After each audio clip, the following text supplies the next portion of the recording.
Be B C ٹیک کے معزز ناظرین، میں ہوں رمضان حافی اور آپ سب دیکھنے اور سننے والوں کو السلام علیکم۔ اسرائیل کیسے وجود میں آیا؟ اس سوال کا جواب دینے کے لیے تاریخ کا مطالعہ ہونا ضروری ہے۔ حضرت عیسیٰ علیہ السلام کی نافرمانی اور ان کو شہید کرنے کی کوشش کی پاداش میں یہودی اللہ کے عذاب کا شکار ہوئے۔ جب سلطنت روم عیسیٰ علیہ السلام پر ایمان لائی تو ان پر عرصہ حیات اور بھی تنگ ہو گیا۔ حضرت عیسیٰ کے بعد یہودیوں کی پہلی سلطنت 1945 میں اس وقت قائم ہوئی جب انہوں نے عیسائیوں کے ساتھ صلح کی۔ 19ویں صدی میں برطانیہ پوری طاقت میں تھا اور جرمنی بھی ایک بڑی طاقت کی حیثیت سے ابھرا۔ یورپ میں ایک ریس لگ گئی اور یہود، جو کہ ایک حقیر اقلیت تھی، اس نے اپنے آپ کو علمی اور مالی طور پر منظم کیا۔ اسی پس منظر میں جب 1914 میں پہلی جنگ عظیم چھڑی تو ترکی نے کچھ وجوہات کی بنا پر جرمنی کا ساتھ دیا۔ اسی وجہ سے برطانیہ اور اس کی اتحادی افواج نے ترکی کے مقبوضات، جن میں فلسطین بھی شامل تھا، ان کو اپنا ٹارگٹ بنا لیا۔ اسی دوران مسلمانوں میں بے اتفاقی اور قومیت کا زہر ابھر چکا تھا۔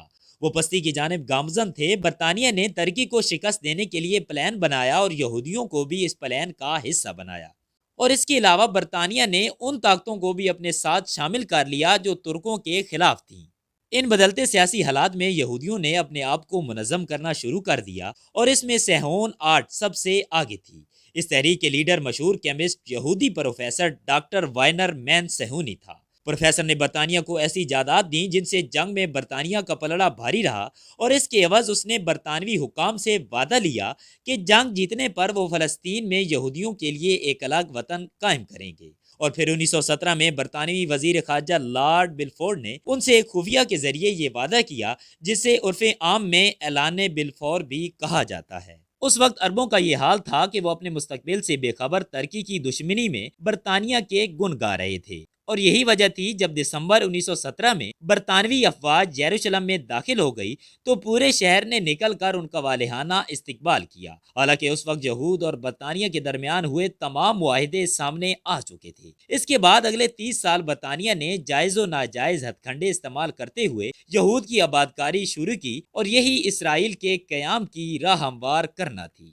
عربوں کی ناقبت اندیشی کا اندازہ اس سے لگائیے کہ شام اور لبنان میں بیٹھے تمام فلسطینی غیر حاضر زمینداروں نے منہ مانگی قیمت پر اپنی زمینیں یہودیوں کو فروخت کر دیں، اور یہی نہیں بلکہ خود فلسطینیوں نے بھی زیادہ قیمت کے چکر میں اپنی زمینیں یہودیوں کو بیچ ڈالی۔ جب وہاں یہودیوں کی آبادکاری بڑھ گئی تب مسلمانوں کو ہوش آیا، اور 1936 سے 1939 تک فلسطینیوں نے برطانوی سرکار کے خلاف بغاوت کی، مگر اب پانی سر کے اوپر سے گزر چکا تھا۔ برطانوی افواج اور یہودیوں نے اس بغاوت کو کچل دیا۔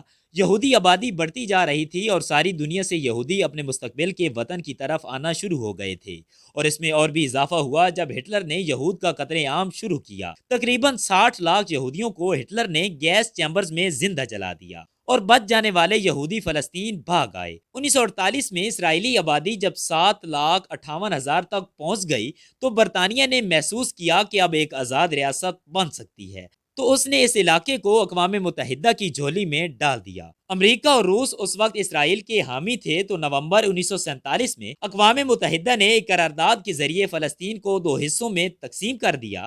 اسرائیل کو 56% جبکہ فلسطین کو 44% حصہ دیا گیا۔ یہ ایک ناجائز تقسیم تھی، اس لیے ارد گرد کے عربوں نے اس کی مخالفت کی، مگر اب مخالفت کام نہ آئی۔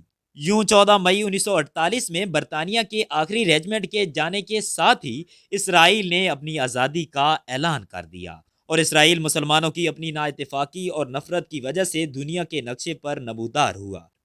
شام، اردن، مصر اور عراق وغیرہ نے اسرائیل کی مخالفت کی، لیکن کچھ نہ بنا۔ عراق نے اعلان جنگ بھی کیا، مگر عراق کی مخالف قوتیں اسرائیل کو اس کی حرکات سے آگاہ کر رہی تھیں، اور نتیجہ بدترین شکست کی صورت میں نکلا، اور اسرائیل نے مزید علاقوں کو بھی اپنے قبضے میں لے لیا۔ اسرائیل مستحکم سے مستحکم ہوتا گیا، جبکہ ہمارے مسلمانوں نے مسئلہ فلسطین کو نظر انداز کر دیا۔ نتیجتاً آج فلسطینی مسلمان اسرائیل کی ظلم و بربریت کا شکار ہیں۔ اگر ویڈیو اچھی لگی ہو تو لائک، شیئر اور کمنٹ کر دیجئے، اور ہمارے چینل کو سبسکرائب کر دیجئے، اس دعا، اس امید اور اس توقع کے ساتھ کہ پاکستان دن دگنی اور رات چگنی ترقی کرتا رہے۔ اپنے میزبان رمضان حافی کو دیجئے اجازت۔ اللہ نگہبان۔